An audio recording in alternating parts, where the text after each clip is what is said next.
വചനദീപം. ലൂക്കോസിൻ്റെ സുവിശേഷം 7-ാം അധ്യായം 36 മുതൽ 49 വരെയുള്ള വാക്യങ്ങൾ.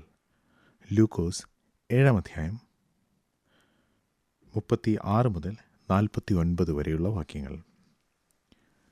പരീശന്മാരിൽ ഒരുത്തൻ തന്നോടുകൂടെ ഭക്ഷണം കഴിപ്പാൻ അവനെ ക്ഷണിച്ചു. അവൻ പരീശൻ്റെ വീട്ടിൽ ചെന്ന് ഭക്ഷണത്തിനിരുന്നു. ആ പട്ടണത്തിൽ പാപിയായ ഒരു സ്ത്രീ അവൻ പരീശൻ്റെ വീട്ടിൽ ഭക്ഷണത്തിനിരിക്കുന്നത് അറിഞ്ഞ് ഒരു വെങ്കൽ ഭരണി പരിമള തൈലം കൊണ്ടുവന്നു. പുറകിൽ അവൻ്റെ കാൽക്കൽ കരഞ്ഞുകൊണ്ട് നിന്ന് കണ്ണുനീർ കൊണ്ട് അവൻ്റെ കാൽ നനച്ചു തുടങ്ങി. തലമുടി കൊണ്ട് തുടച്ച് കാൽ ചുംബിച്ച് തൈലം പൂശി. അവനെ ക്ഷണിച്ച പരീശൻ അത് കണ്ടിട്ട്, ഇവൻ പ്രവാചകനായിരുന്നുവെങ്കിൽ തന്നെ തൊടുന്ന സ്ത്രീ ആരെന്നും എങ്ങനെയുള്ളവൾ എന്നും അറിയുമായിരുന്നു. അവൾ പാപിയല്ലോ എന്ന് ഉള്ളിൽ പറഞ്ഞു. ശീമോനെ, നിന്നോടൊന്ന് പറവാനുണ്ട് എന്ന് യേശു പറഞ്ഞതിന്, ഗുരു പറഞ്ഞാലും എന്ന് അവൻ പറഞ്ഞു. കടം കൊടുക്കുന്ന ഒരുത്തന് 2 കടക്കാരുണ്ടായിരുന്നു. ഒരുത്തൻ 500 വെള്ളിക്കാശും മറ്റവൻ 50 വെള്ളിക്കാശും കൊടുപ്പാനുണ്ടായിരുന്നു. വീട്ടുവാൻ അവർക്ക് വകയില്ലായകയാൽ അവൻ ഇരുവർക്കും ഇളച്ചു കൊടുത്തു. എന്നാൽ അവരിൽ ആർ അവനെ അധികം സ്നേഹിക്കും? അധികം ഇളച്ചു കിട്ടിയവനെന്ന് ഞാൻ ഊഹിക്കുന്നു എന്ന് ശിമോൻ പറഞ്ഞു. അവൻ അവനോട്, നീ വിധിച്ചത് ശരി എന്ന് പറഞ്ഞു. സ്ത്രീയുടെ നേരെ തിരിഞ്ഞ് ശിമോനോട് പറഞ്ഞത്, ഈ സ്ത്രീയെ കാണുന്നുവോ? ഞാൻ നിന്റെ വീട്ടിൽ വന്നു, നീ എൻ്റെ കാലിന് വെള്ളം തന്നില്ല. ഇവളോ കണ്ണുനീർ കൊണ്ട് എൻ്റെ കാൽ നനച്ച് തലമുടി കൊണ്ട് തുടച്ചു. നീ എനിക്ക് ചുംബനം തന്നില്ല. ഇവളോ ഞാൻ അകത്തു വന്നത് മുതൽ ഇടവിടാതെ എൻ്റെ കാൽ ചുംബിച്ചു. നീ എൻ്റെ തലയിൽ തൈലം പൂശിയില്ല. ഇവളോ പരിമള തൈലം കൊണ്ട് എൻ്റെ കാൽ പൂശി. ആകയാൽ ഇവളുടെ അനേകമായ പാപങ്ങൾ മോചിച്ചിരിക്കുന്നു എന്ന് ഞാൻ നിന്നോട് പറയുന്നു. അവൾ വളരെ സ്നേഹിച്ചുവല്ലോ. അല്പം മോചിച്ച് കിട്ടിയവൻ അല്പം സ്നേഹിക്കുന്നു. പിന്നെ അവൻ അവളോട്, നിന്റെ പാപങ്ങൾ മോചിച്ചു തന്നിരിക്കുന്നു എന്ന് പറഞ്ഞു. അവനോടുകൂടെ പന്തിയിൽ ഇരുന്നവർ പാപമോചനവും കൊടുക്കുന്ന ഇവൻ ആർ എന്ന് തമ്മിൽ പറഞ്ഞു തുടങ്ങി. അവനോ സ്ത്രീയോട്, നിന്റെ വിശ്വാസം നിന്നെ രക്ഷിച്ചിരിക്കുന്നു, സമാധാനത്തോടെ പോക എന്ന് പറഞ്ഞു. ലൂക്കോസിൻ്റെ സുവിശേഷം 7-ാം അധ്യായത്തിൽ ഒരു സ്ത്രീ കർത്താവിൻ്റെ പാദത്തിൽ തൈലം പൂശിയതിനെക്കുറിച്ച് നാം വായിക്കുന്നു. അനേക ആളുകൾക്ക് ഈ ഭാഗത്തെക്കുറിച്ച് തെറ്റിദ്ധാരണയുണ്ട്. മലയാളത്തിൽ പ്രസിദ്ധനായ കവിയായ വള്ളത്തോൾ നാരായണ മേനോൻ മഗ്ദലന മറിയം എന്നൊരു കവിതാ സമാഹാരം എഴുതി. പിന്നീട് അത് കഥകളിയൊക്കെ ആയല്ലോ. അവിടെ താൻ ഉപയോഗിച്ചിരിക്കുന്നത് ഈ കഥയാണ്. ഈ സ്ത്രീ മഗ്ദലന മറിയമാണ് എന്നാണ് വള്ളത്തോൾ നാരായണ മേനോൻ എഴുതിയത്. എന്നാൽ അത് ശരിയല്ല. ലൂക്കോസിൻ്റെ സുവിശേഷം 7-ാം അധ്യായത്തിൽ കാണുന്ന സ്ത്രീ മഗ്ദലന മറിയല്ല. പിന്നെ മറ്റ് ചില ആളുകൾ ഇത് ലാസറിൻ്റെ സഹോദരി മറിയാണെന്നും പറയാറുണ്ട്. അതും ശരിയല്ല. ആ സംഭവം ബഥാനിയയിലാണ് നടക്കുന്നത്. കർത്താവിൻ്റെ മരണത്തിന് ചില ദിവസങ്ങൾക്ക് മുൻപ് നടന്നൊരു സംഭവമാണ്. ഇത് കർത്താവിൻ്റെ ശുശ്രൂഷ കാലത്ത് ഒരു പട്ടണത്തിൽ വെച്ച് നടന്ന ഒരു സംഭവമാണ്. ഇത് മഗ്ദലന മറിയയുമല്ല, ലാസറിൻ്റെ സഹോദരി മറിയയുമല്ല. ഈ സ്ത്രീയെക്കുറിച്ച് ആകെ കൂടെ നമുക്കറിയാവുന്നത്, അവൾ ജീവിച്ചിരുന്ന പട്ടണത്തിൽ അവളെക്കാൾ മോശക്കാരിയായ ഒരു സ്ത്രീ ഇല്ലായിരുന്നു എന്നതാണ്. ലൂക്കോസിൻ്റെ സുവിശേഷം 7-ാം അധ്യായത്തിൽ യോഹന്നാൻ്റെ ശിഷ്യന്മാർ യേശുവിനെ കാണാൻ വന്നു. വരുവാനുള്ളവൻ നീ തന്നെയോ എന്ന് ചോദിച്ചു. അവർ ലഭിച്ച മറുപടിയായി മടങ്ങിപ്പോയി. അതിനുശേഷം യേശു യോഹന്നാൻ്റെ പ്രസംഗം വിശ്വസിക്കാഞ്ഞവരെ ശാസിക്കുകയാണ്. യോഹന്നാനെ വിശ്വസിക്കാതിരിക്കുവാൻ പരീശന്മാർ കണ്ടുപിടിച്ച ന്യായം, യോഹന്നാൻ സാധാരണക്കാരനല്ല, മരുഭൂമിയിലാണ് ജീവിക്കുന്നത്, സാധാരണ വസ്ത്രം ധരിക്കുന്നില്ല, സാധാരണക്കാരുടെ ഭക്ഷണം കഴിക്കുന്നില്ല. എന്നാൽ യേശു ക്രിസ്തു താൻ സാധാരണക്കാരനായി ജീവിച്ചു. എന്നിട്ടും പരീശന്മാർ അവനെയും വിശ്വസിച്ചില്ല. അവനെക്കുറിച്ച് അവർ പറഞ്ഞത്, ഇവൻ തിന്നിയും കുടിയനുമാണ്, പാപികളുടെ സുഹൃത്താണ്, എല്ലാ വീടുകളിലും പോയി ഭക്ഷണം കഴിക്കുന്നു. ഇങ്ങനെയൊക്കെയുള്ള പരാതി യേശുവിനെക്കുറിച്ച് പറഞ്ഞു. യേശു പറഞ്ഞു, നിങ്ങൾ വിശ്വസിക്കാതിരിക്കാൻ ഒരു ഒഴിവുവഴി അന്വേഷിക്കുന്നു, അത് നിങ്ങൾ എപ്പോഴും കണ്ടെത്തുന്നു. ഇതിന് ശേഷം പരീശന്മാരിൽ ഒരുത്തൻ യേശുവിനെ വീട്ടിൽ ഭക്ഷണം കഴിക്കാൻ വിളിക്കുന്നതായിട്ടാണ് ഈ ലൂക്കോസ് എഴുതുന്നത്. തൊട്ട് മുമ്പ് പരീശന്മാർ യേശുവിനെ വിളിക്കുന്നത് ഭക്ഷണം കഴിക്കാൻ നടക്കുന്ന ഒരുത്തൻ. അതേ പരീശന്മാരിൽ ഒരുത്തൻ യേശുവിനെ വീട്ടിൽ ഭക്ഷണം കഴിക്കാൻ വിളിക്കുന്നു. ഇതാണ് ലൂക്കോസിൻ്റെ ശൈലി. യേശു ആ പരീശൻ്റെ വീട്ടിൽ ഭക്ഷണം കഴിക്കാൻ പോയി. ഈ പരീശൻ എന്തിനാണ് യേശുവിനെ ഭക്ഷണം കഴിക്കാൻ വിളിച്ചത്? ആ ഭാഗം വായിച്ചാൽ നമുക്കൊരു കാര്യം മനസ്സിലാകും.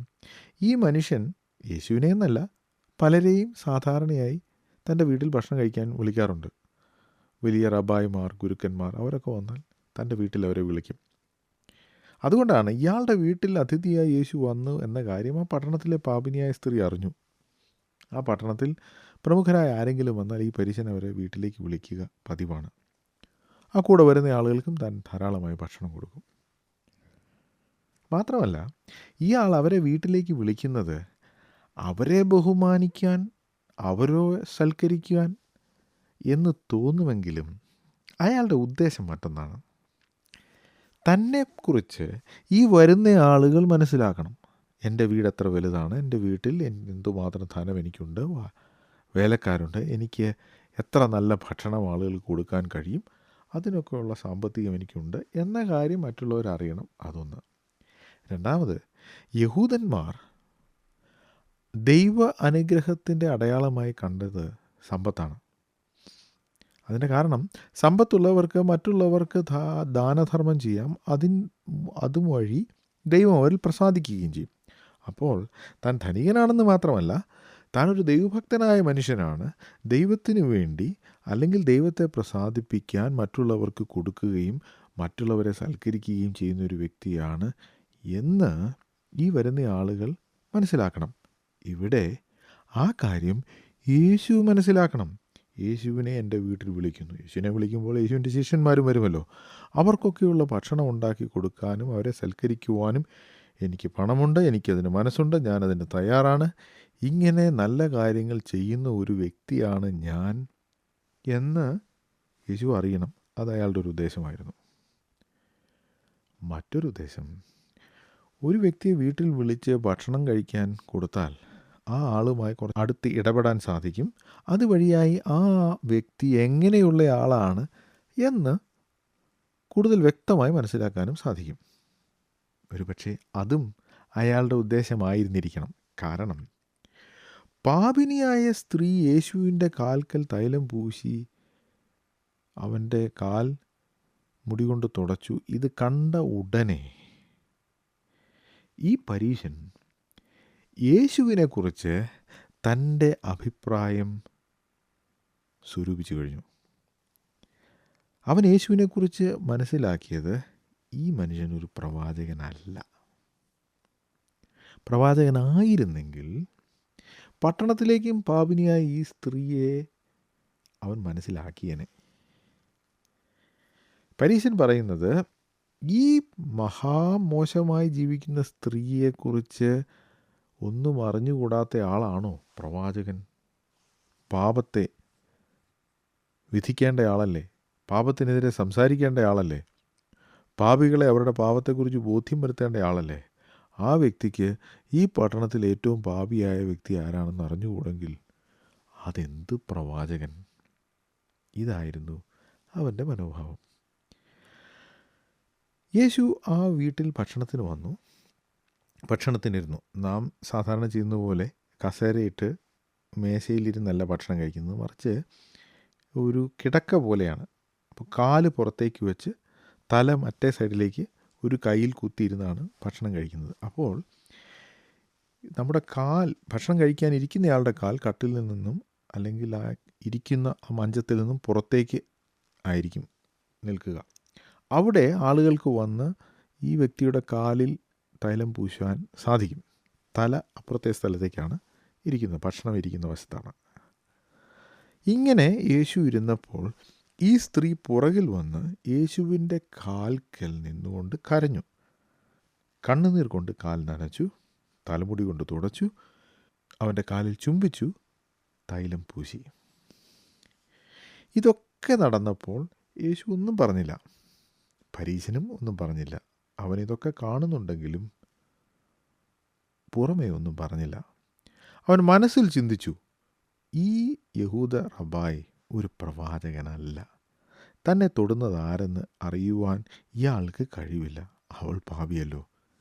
ഇത് ശിമോൻ്റെ മനസ്സിൽ തോന്നിയ കാര്യമാണ്. ഈ സമയത്ത് യേശു ശിമോനോടൊരു ചോദ്യം ചോദിക്കുന്നു. ശിമോനെ, ഒരു ചോദ്യം ചോദിക്കാനുണ്ട്. ആ ചോദ്യം ഇതാണ്. 2 കടക്കാരുണ്ടായിരുന്നു. ഒരുത്തന് 50 വെള്ളിക്കാശ് കടം കൊടുത്തു, മറ്റവന് 500 വെള്ളിക്കാശ് കടം കൊടുത്തു. 2 പേർക്കും ഇത് കൊടുത്തു വിട്ടാൻ നിവൃത്തിയില്ലായിരുന്നു. കടം കൊടുത്തയാൾ ഈ 2 പേർക്കും ഇളച്ചു കൊടുത്തു. അങ്ങനെയെങ്കിൽ ഈ കടം ഇളച്ചു കൊടുത്തയാളെ ആരായിരിക്കും കൂടുതൽ സ്നേഹിക്കുക? വളരെ ലളിതമായ ചോദ്യം, വളരെ ലളിതമായ ഉത്തരം. ശിമോൻ പറഞ്ഞു, കൂടുതൽ ഇളച്ചു കിട്ടിയവൻ കൂടുതൽ സ്നേഹിക്കും. യേശു പറഞ്ഞു, നീ പറഞ്ഞത് ശരിയാണ്. കൂടുതൽ ഇളച്ചു കിട്ടിയവൻ കൂടുതൽ സ്നേഹിക്കും. എന്നിട്ട് യേശു ആ സ്ത്രീയുടെ നേരെ തിരിഞ്ഞു. ശിമോൻ ഇതുവരെ ഒന്നും മിണ്ടാതിരുന്നത് ഈ സ്ത്രീ വന്ന് നിൽക്കുന്നത് അവൻ ഇഷ്ടപ്പെട്ടില്ല. ആ സ്ത്രീയെക്കുറിച്ചൊന്നും പറയാൻ അവൻ ഇഷ്ടപ്പെടുന്നില്ല. അവളോടൊന്നും പറയാനോ അവളെക്കുറിച്ച് എന്തെങ്കിലും പറയാനോ അവൻ ഇഷ്ടമായിരുന്നില്ല. അതുകൊണ്ട് അവൻ ആ വിഷയമേ എടുത്തില്ല. എന്നാൽ യേശു ആ സ്ത്രീയുടെ നേരെ തിരിഞ്ഞിട്ട് ശിമോനോട് പറയാണ്, നീ മനസ്സിൽ ചിന്തിക്കുന്ന ആ സ്ത്രീ ഉണ്ടല്ലോ, ആ സ്ത്രീയെ നോക്കുക. ഞാൻ ഇവിടെ വന്നത് മുതൽ നീ ചെയ്യേണ്ട ചില കാര്യങ്ങളുണ്ടായിരുന്നു. യഹൂദ മര്യാദ പ്രകാരം ഒരു അതിഥി വീട്ടിൽ വന്നാൽ കാല് കഴുകാൻ വെള്ളം കൊടുക്കണം, അവനെ ചുംബിക്കണം, അവൻ്റെ തലയിൽ തൈലം പൂശണം. ഇതൊക്കെ സാധാരണ ആളുകൾ ചെയ്യുന്ന കാര്യമാണ് ഒരു അതിഥി വീട്ടിൽ വന്നാൽ. പക്ഷേ ശിമോൻ അത് ചെയ്തില്ല. എന്താ കാരണം? അതിൻ്റെ കാരണം ശിമോൻ വിചാരിക്കുന്നത് ഈ സദ്യയിൽ ഞാനാണ് പ്രധാനി, ഞാനാണ് പൈസ മുടക്കുന്നത്, ഞാനാണ് ഇതൊക്കെ ചെയ്യുന്നത്. അപ്പോൾ എനിക്ക് വേണം ബഹുമാനം കിട്ടാൻ, എന്നെ വേണം ചുംബിക്കാൻ, എൻ്റെ കാലാളുകൾ കഴുകണം, എൻ്റെ തലയിൽ വേണം ആളുകളെ തൈലം പൂശാൻ. അല്ലാതെ ഇങ്ങനെ എല്ലാ വീട്ടിലും കയറി ഇറങ്ങി തിന്നു പോകുന്ന ഈ ഗുരുവിനെ അല്ല ചുംബിക്കേണ്ടത്, അവൻ്റെ തലയിലല്ല തൈലം പൂശേണ്ടത്, അവൻ്റെ കാലല്ല കഴുകേണ്ടത്. ഞാനാണ് കാശ് മുടക്കുന്നത്, എന്നെയാണ് ആളുകൾ ബഹുമാനിക്കേണ്ടത്. ഇതായിരുന്നു അവൻ്റെ ചിന്ത. അവനെങ്ങനെ ചിന്തിക്കാനുള്ള കാരണം? അവന് യേശുവിനെ സ്നേഹമില്ല. അല്ലെങ്കിൽ തന്നെ അവൻ എന്തിന് യേശുവിനെ സ്നേഹിക്കണം? യേശു അവനൊന്നും കൊടുത്തിട്ടില്ല. യേശുവിൽ നിന്ന് അവനൊന്നും ലഭിച്ചിട്ടുമില്ല. അവൻ എന്തുകൊണ്ട് യേശുവിനെ സ്നേഹിക്കണം?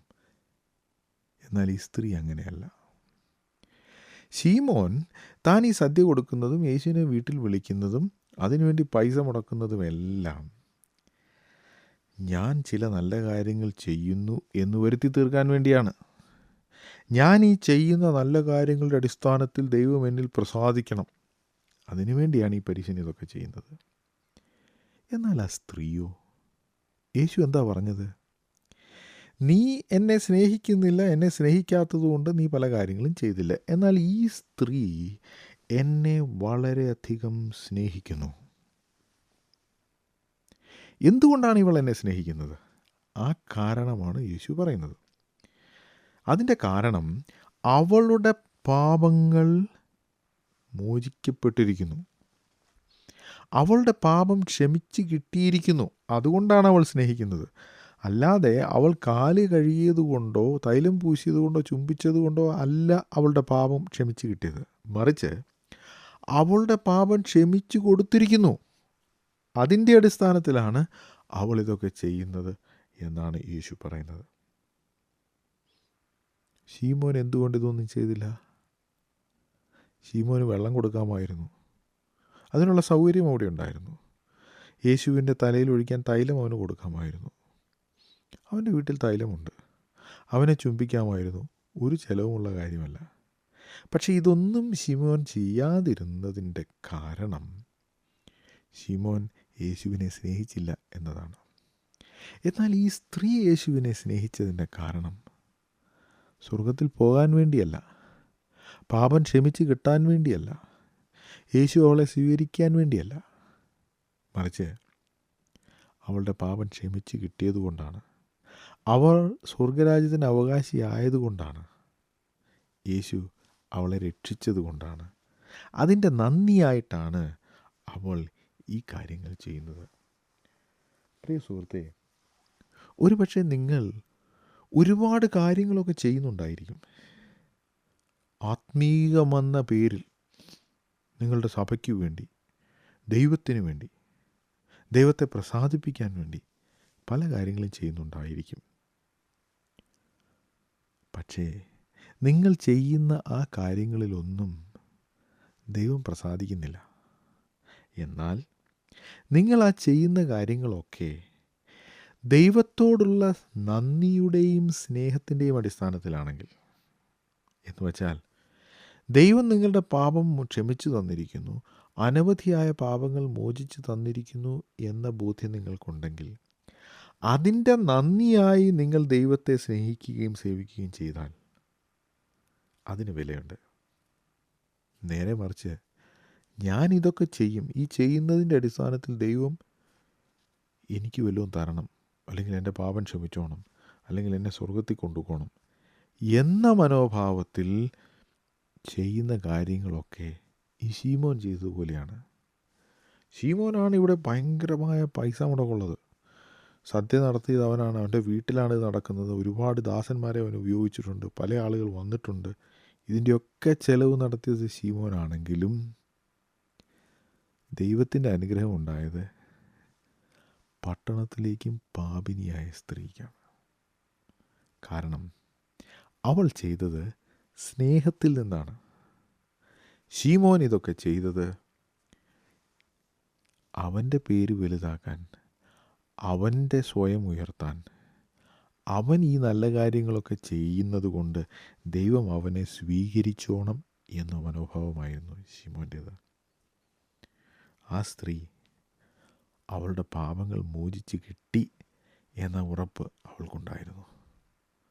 അതിൻ്റെ നന്ദിയായിട്ടാണ് അവൾ കർത്താവിൻ്റെ കാൽക്കൽ കണ്ണുനീർ വീഴ്ത്തിയത്. അവളുടെ അനവധിയായ പാപങ്ങൾ മോചിച്ച് കിട്ടി എന്നതിൻ്റെ അടിസ്ഥാനത്തിലാണ് അവൾ യേശുവിൻ്റെ കാലുകൾ അവളുടെ തലമുടി കൊണ്ട് തുടച്ചത്, അവൻ്റെ കാലിൽ തൈലം പൂശിയത്. അപ്പോസ്തലനായ പൗലോസ് തൻ്റെ ശുശ്രൂഷയെക്കുറിച്ച് കൊരിന്ത്യർ ലേഖനം 2 കൊരിന്ത്യർ 5-ാം അധ്യായത്തിൽ ഇങ്ങനെ പറയുന്നുണ്ട്. ഒരുപാട് ശുശ്രൂഷകൾ ചെയ്തയാളാണ് അപ്പോസ്തലനായ പൗലോസ്. പക്ഷെ താൻ പറയുന്നു, ക്രിസ്തുവിൻ്റെ സ്നേഹം ഞങ്ങളെ നിർബന്ധിക്കുന്നു. എല്ലാവർക്കും വേണ്ടി ഒരുവൻ മരിച്ചിരിക്കെ എല്ലാവരും മരിച്ചുവെന്നും, ജീവിക്കുന്നവർ ഇനി തങ്ങൾക്കായിട്ടല്ല തങ്ങൾക്ക് വേണ്ടി മരിച്ചുയർത്തവനായിട്ട് തന്നെ ജീവിക്കേണ്ടതിന് അവൻ എല്ലാവർക്കും വേണ്ടി മരിച്ചു എന്നും ഞങ്ങൾ നിർണയിച്ചിരിക്കുന്നു. അതാണ് ക്രിസ്തുവിൻ്റെ സ്നേഹം. ക്രിസ്തു എനിക്ക് വേണ്ടി മരിച്ചു എന്ന് ഞാൻ മനസ്സിലാക്കി. അങ്ങനെ ക്രിസ്തു എനിക്ക് വേണ്ടി മരിച്ചതുകൊണ്ട് ഇനി ഞാൻ ജീവിക്കുന്നെങ്കിൽ ക്രിസ്തുവിന് വേണ്ടിയാണ്. അതാണ് പൗലോസിനെ കൊണ്ട് അനേകമായ ശുശ്രൂഷകൾ ചെയ്യിച്ചത്. താൻ പറഞ്ഞു, ക്രിസ്തുവിൻ്റെ സ്നേഹം എന്നെ നിർബന്ധിക്കുന്നു. ഈ സ്ത്രീയെ നിർബന്ധിച്ചത് ക്രിസ്തുവിൻ്റെ സ്നേഹമാണ്. ക്രിസ്തു അവളുടെ പാപങ്ങൾ ക്ഷമിച്ചു കിട്ടിയെന്ന് ബോധ്യമുള്ളത് കൊണ്ടാണ് അവൾ ഈ വലിയ ചെലവ് ചെയ്യാൻ തയ്യാറായത്. അപമാനം സഹിച്ച് വിളിക്കാത്ത ഒരു വീട്ടിൽ യേശുവിനെ കാണാൻ ചെന്ന് യേശുവിനെ അഭിഷേകം ചെയ്യാൻ അവൾ തയ്യാറായി. എന്നാൽ വളരെയധികം പണം മുടക്കിയ ശീമോൻ പരീശനാണ്, നല്ലവനായി ജീവിച്ചവനാണ്. പക്ഷേ അവൻ്റെ പാപം ക്ഷമിച്ച് കിട്ടിയില്ല, ആ ബോധ്യം അവനില്ല. അവനിതൊക്കെ ചെയ്യുന്നത് സ്വയം ഉയർത്തുവാൻ വേണ്ടി. ഞാനൊരു നല്ലയാളാണ്, എൻ്റെ നല്ല പ്രവൃത്തികൾ, എൻ്റെ വീട്ടിലുള്ള നല്ല കാര്യങ്ങൾ, എൻ്റെ നല്ല സ്വഭാവം യേശു കാണണം, അതിനു വേണ്ടിയാണ് അവനിതൊക്കെ ചെയ്തത്. പ്രിയ സുഹൃത്തേ, നാം യേശുവിന് വേണ്ടി എന്തെങ്കിലുമൊക്കെ ചെയ്യുന്നുണ്ടെങ്കിൽ, യേശു നമുക്ക് വേണ്ടി എന്ത് ചെയ്തു എന്ന ബോധ്യം നിങ്ങൾക്കുണ്ടെങ്കിൽ, അതിൻ്റെ നന്ദിയായി വേണം നാം അവനെ ശുശ്രൂഷിക്കാൻ. അല്ലാതെ എൻ്റെ ശുശ്രൂഷ യേശുവിനെ കാണിക്കുവാൻ വേണ്ടിയല്ല, മറിച്ച് ക്രിസ്തുവിൻ്റെ സ്നേഹം എന്നെ നിർബന്ധിക്കണം. നമ്മുടെ ശുശ്രൂഷകൾ ക്രിസ്തുവിൻ്റെ സ്നേഹത്തിൽ നിന്നും ഉത്ഭവിക്കുവാൻ ദൈവം നമ്മെ ഇടയാക്കട്ടെ.